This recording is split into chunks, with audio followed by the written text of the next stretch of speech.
వీరనారాయణ ఒరే వీరనారాయణ ఆగరా వీరనారాయణ ఆగరా రే నిన్నేరా ఆగు రే వీరనారాయణ ఆగరా వీరనారాయణ వీరనారాయణ ఆగరా ఆగు అమ్మా నన్ను ఇబ్బంది పెట్టకమ్మా ఇప్పటికే నా గుండె తట్టుకోలేకపోతుందమ్మా నన్ను వదిలే అది కాదురా ఒరేయ్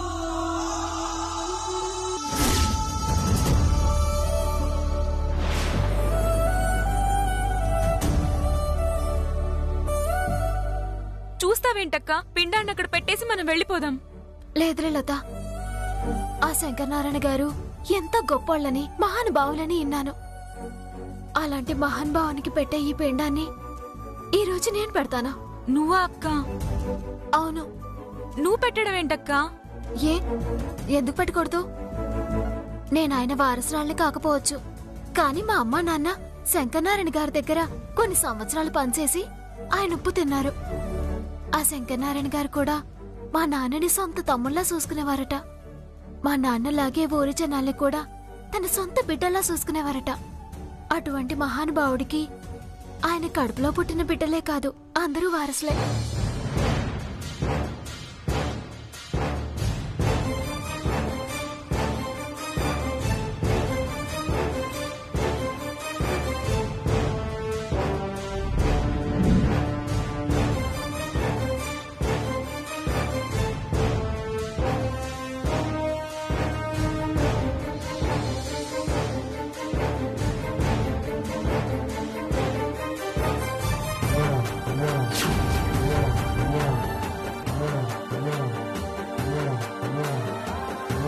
శంకరనారాయణ గారు గతంలో మా వీరనారాయణ బాబాయ్ తెలుసో తెలియకో తప్పులు చేసుంటే వాటిని క్షమించండి ఈ పిండాన్ని ఆరగించండి అప్పుడే పాపం ఆయన మనశ్శాంతిగా ఉంటారు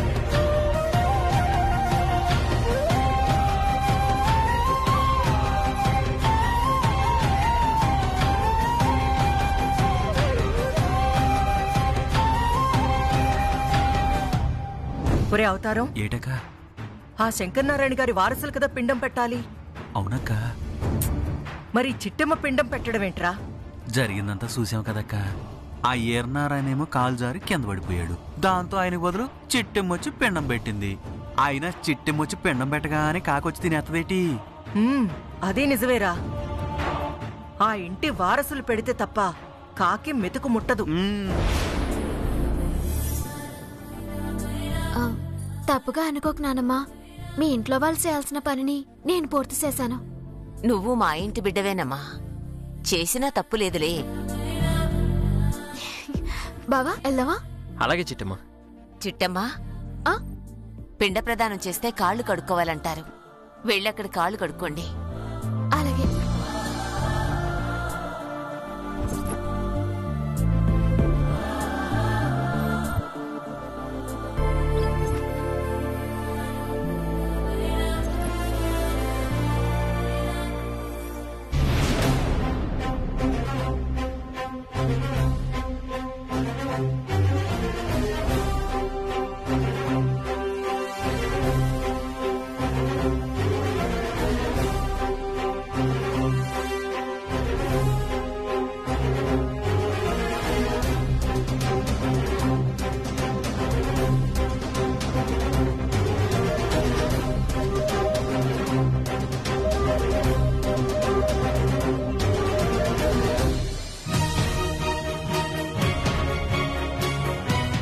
లత దా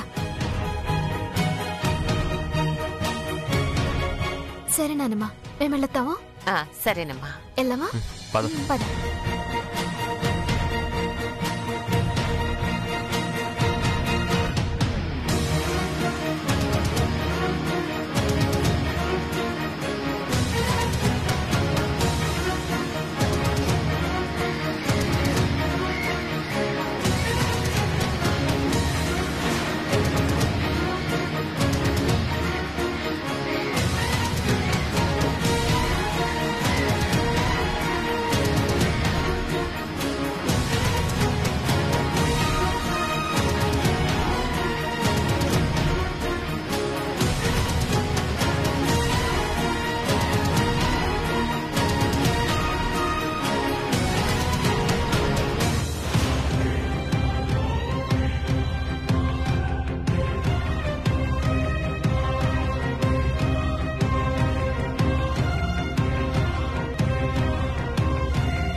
ఒరే అవతారం, అక్క చూసావా?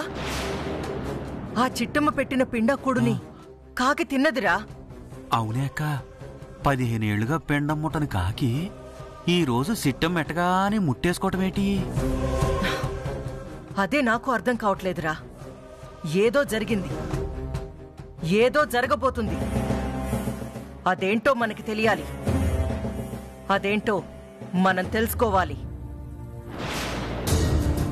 అమ్మా, ఆ దృశ్యాన్ని చూస్తున్నారుగా? చూస్తున్నాను పంతులు గారు, చూస్తూనే ఉన్నాను. 15 ఏళ్లుగా మీ వంశంలో వాళ్ళు పెట్టిన పిండకూడు కాదండి. ఇప్పుడు ఎవరో ఒక అనామకురాలు వచ్చి పిండం పెట్టగానే ఆ కాకి వచ్చి ముట్టిందంటే దాని అర్థం ఏంటో తెలుసా అమ్మగారు? ఏంటా అర్థం? తనకి తోడ పుట్టిన వాళ్ళు పెట్టిన ముట్టని ఆ కాకి ఈ రోజు ఆ చిట్టెం వచ్చి పెట్టగానే వచ్చి ముట్టిందంటే దాని అర్థం ఆవిడ ఖచ్చితంగా మీ జమీందారు గారి వారసురాలు అయ్యుండొచ్చు. ఏం మాట్లాడుతున్నారు పంతులు గారు? ఆ చిట్టమ్మ మా వారసురాలా? అదే అన్న అనుమానం అమ్మా. ఆమె మీ ఇంటి వారసురాలు కాబట్టే తమ పెద్ద కుమారుడి ఆత్మ సంతోషించి కాకి రూపంలో వచ్చి చిట్టెమ్మ పెట్టిన పిండ ప్రసాదాన్ని ఆరగించిందని నా అనుమానం.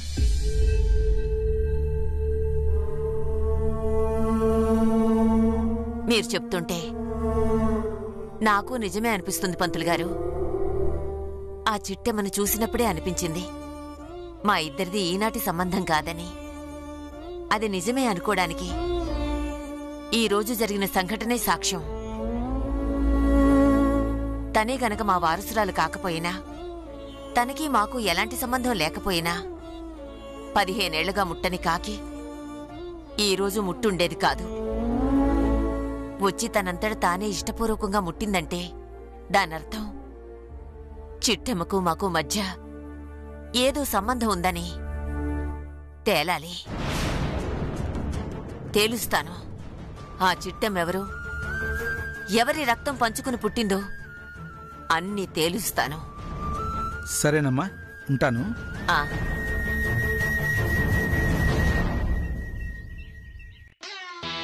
ఆ ముసల్ది తేల్చడం కాదురా తమ్ముడు. ఆ చిట్టెమ్మ కుటుంబరావు గాడి సొంత కూతురో కాదో అనేది దానికంటే ముందుగానే మనం తెలుసుకోవాలి. అప్పుడే రాబోయే ప్రమాదం నుంచి మనం తప్పించుకోగలం. అవునాక? లేదంటే అదే గనక జమీందారు గారి వారసురాలైతే ఆ జమీందారు గారు వదిలిపోయిన ఆస్తుల్లో చిల్లి గవ్వ కూడా మనకి దక్కదు. 15 ఏళ్లుగా మనం కంటున్న కలలుగానే మిగిలిపోతాయి. అవునే అక్క, నువ్వు ముందా పనేదో చూడు. సర్లే, ముందిక్కడి నుంచి వెళ్దాం. పద. పదక్క.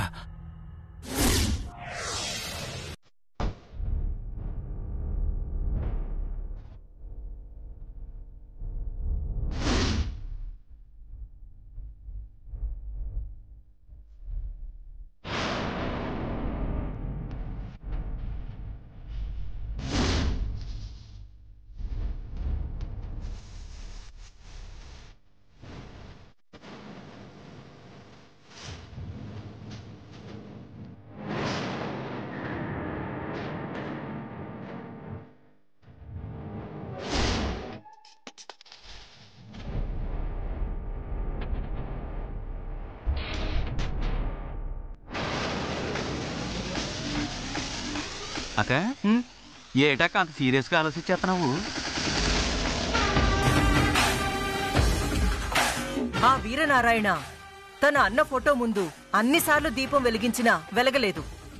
కానీ ఆశ్చర్యం ఏంటంటే మన లత ఒక్కసారి వెలిగించగానే వెలిగింది. అంటే అర్థమేంటి? అంటే లతకి దీపం వెలిగించడం బాగా వచ్చు అన్నమాట. నీ బొంద. అది జమీందార్ గారి వారసురాలు కాబట్టి అది వెలిగించగానే వెలిగింది. కరెక్టే అయి ఉండొచ్చు. ఇందులో అంత ఆశ్చర్యపోవాల్సిన విషయం ఏముంది? ఉంది. లత వెలిగించగానే ఆ దీపం వెలిగినట్టు 15 ఏళ్లుగా వీరనారాయణ పెడుతున్న పిండం ఇంతవరకు ఒక్క కాకి కూడా ముట్టలేదంట. అలాంటిది ఆ చిట్టమిలా పిండం పెట్టగానే కాకి ఎగురుకుంటూ వచ్చి ఆ పిండాన్ని తిన్నది. అంటే అర్థమేంటి? ఆ చిట్టమ్మ కూడా జమీందార్ గారి కూతురనే కదా. నువ్వు బలిదాను అక్క. గతంలో ఆ ఈరనారాయణ పిండం పెట్టినప్పుడు అక్కడ ఉన్న కాకులకి తినాలని అనిపించుండదు, అందుకని తినలేదు. ఇవాళ కాకి బాగా ఆకలితో ఉండుంటది, అందుకే వచ్చి తినుంటది. ఓ ఈ మాత్రం దానికే ఆ సిట్టెమ్మని జమీందారి కూతురంటే ఎలాగా? పైగా ఆ సిట్టెమ్మది అస్సలు జమీందారి పుటకే కాదు. నాకది ఏ కోశానా జమీందారి పిల్లలాగా కనిపించదక్క. అంతేకాదక్క, దాని భాష యాస సొత్తంటే అదో పెద్ద మాస్ మహారాణి. అది ఖచ్చితంగా ఆ కుటుంబరావు కోకిలమ్మల కూతురే అయి ఉంటదే. నేను కూడా ఇన్నాళ్ళు అలాగే అనుకున్నాన్రా. కానీ ఈరోజు చెరువుగట్టును జరిగింది చూస్తే ఎక్కడో ఏదో అనుమానం వస్తుంది. అక్క, నువ్వు అనవసరంగా ఆలోచిస్తున్నావు. ఆ సిట్టెమ్మ గనక నిజంగా జమీందార్ గారి కూతురు అయి ఉంటే కుటుంబరావు ప్రాణాలు అరచేతిలో పెట్టుకుని ఆ ఈరనారాయణ నుంచి ఎందుకు తప్పించుకుని తిరుగుతాడు? మీ అన్నయ్య కూతురు సిట్టమ్మే తీసుకోండి అని అప్పచెప్పి హాయిగా ఉండేవాడు కదా. నువ్వు చెప్పింది కూడా వాల్యుబుల్ పాయింటేరా. కానీ ఆ కాకి చిట్టమ్మ పిండం పెట్టగానే తిన్నదెందుకు? అక్క, నేను రేపెళ్ళి ఆ కాకితో మాట్లాడి కనుక్కుని వచ్చి చెప్తానక్క. ఏమన్నావురా గుండెదవా? నేనింత సీరియస్ గా ఆలోచిస్తుంటే నీకు కామెడీ అయిపోయిందా? మరి లేకపోతే ఏంటక్క, ఆ జమీందారి ఇద్దరు కూతుళ్ళని తీసుకొచ్చింది మనం, అందులో పెద్ద కూతుర్ని పోగొట్టుకుంది కూడా మనం. అసలు మన ఇంట్లో తప్పిపోయిన జమీందారి గారి పెద్ద కూతురు ఆ కోకిలమ్మ కుటుంబరావులకి ఎలా దొరుకుద్ది? వాళ్ళెలా పెంచుతారు? వాళ్ళు ఎక్కడి నుంచి తీసుకొస్తారు? అమ్మా, మావయ్య చెప్పేది నిజమా? గతంలో జమీందార్ ఇద్దరు కూతుళ్ళని మనమే ఎత్తుకొచ్చామా?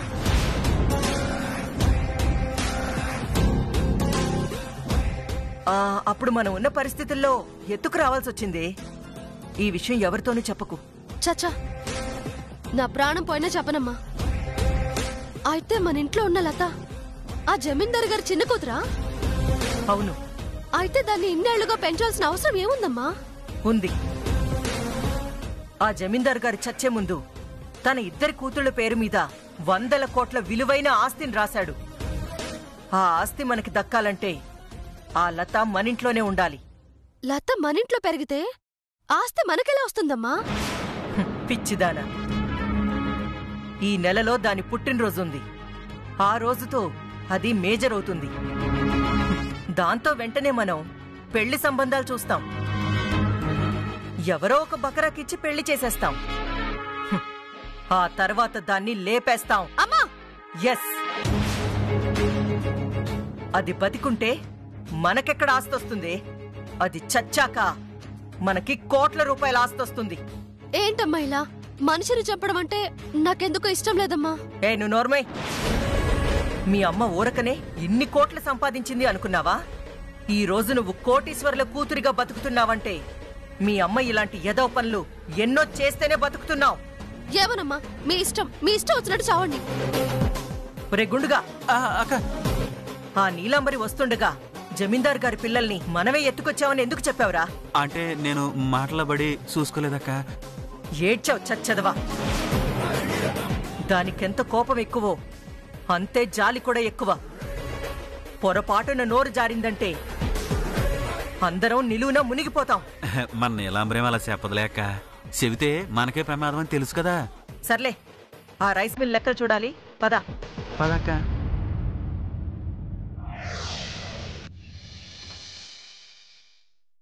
నాన్నా,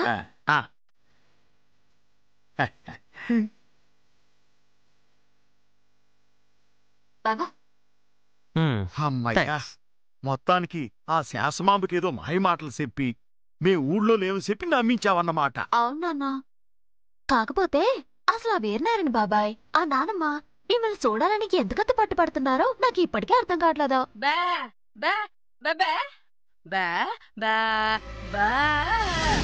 కరెక్ట్ గా చెప్పినవే కోకిలమ్మా. ఆ శాసమంబ తక్కువ కాదమ్మా. నీ మెళ్ళో ఆ నగ చూసినప్పటి నుంచి నువ్వు మా దగ్గరే ఉన్నావేమోనని అనుమానం వచ్చింది. అందుకే మమ్మల్ని చూడాలని అంత గట్టిగా పట్టుబట్టినది.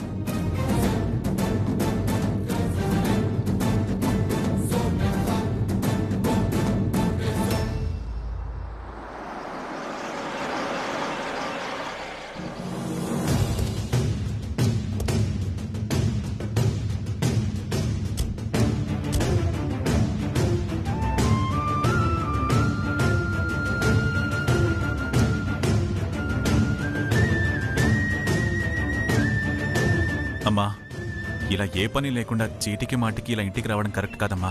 వాళ్ళ అమ్మా నాన్న ఉన్నా కూడా మనల్ని తప్పుగా అనుకునే అవకాశం ఉంటుంది. వీరనారాయణ, నువ్వేం మాట్లాడకు, నాతోరా. సరే పద.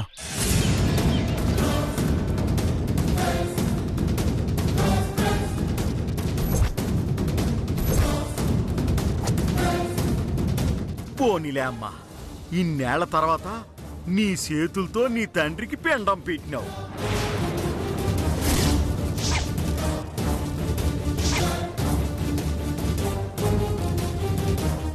అదే నానా, మా నాన్నకి నేను పిండి పెట్టడం ఏంటి?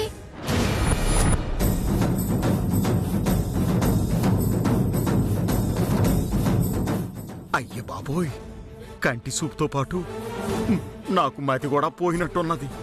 నోటికొచ్చిందో ఆగేస్తున్నాను. అంటే తండ్రి లాంటోడు అనబోయి తండ్రి అన్నానమ్మా. అలాగా?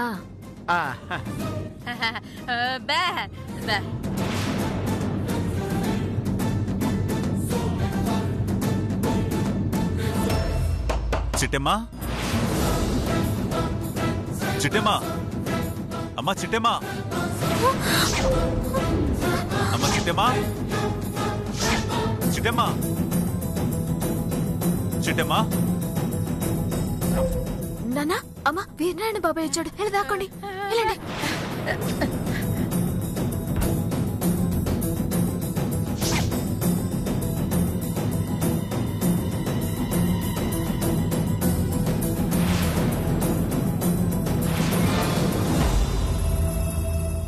అమ్మా చిట్టెమ్మా,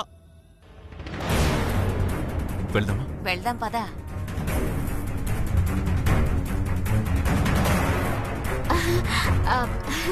అదే నానమ్మా, ఇందాకే కదా సరు దగ్గర కలిసాము, మళ్ళీ అప్పుడే ఇంటికి వచ్చేసారేటి? ఏమ్మా, రాకూడదా? అలా అని కాదు, ఎందుకు వచ్చారా అని.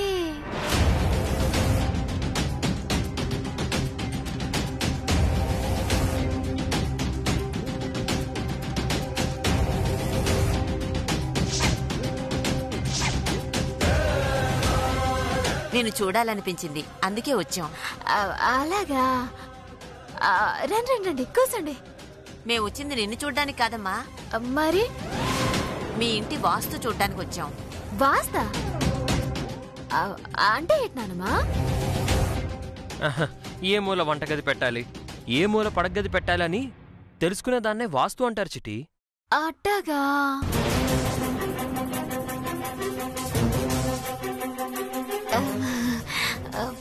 మా కంపెనీలో పనిచేసే గుమస్తా గారికి మేమే ఇల్లు కట్టిద్దాం అనుకుంటున్నాం. ఓసారి మీ ఇల్లు చూసి సేమ్ టు సేమ్ ఇలాగే కట్టిద్దాం అనుకుంటున్నాం. అందుకే మీ ఇల్లంతా ఒకసారి చూద్దామని వచ్చాం.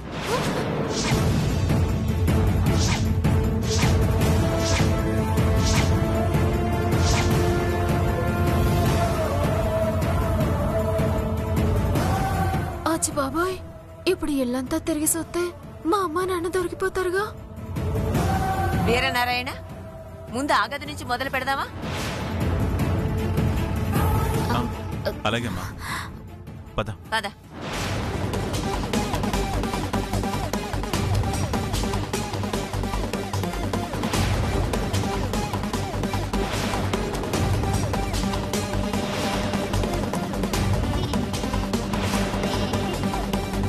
డ్రైవర్ బాబా, ఇప్పుడు ఏం చేయాలి? నాకు అది అర్థం కావట్లేదు చిట్టమ్మా. ఇంకా మీ అమ్మ నాన్నని ఆ దేవుడే కాపాడాలి. ముందు పద వెళ్దాం. పద.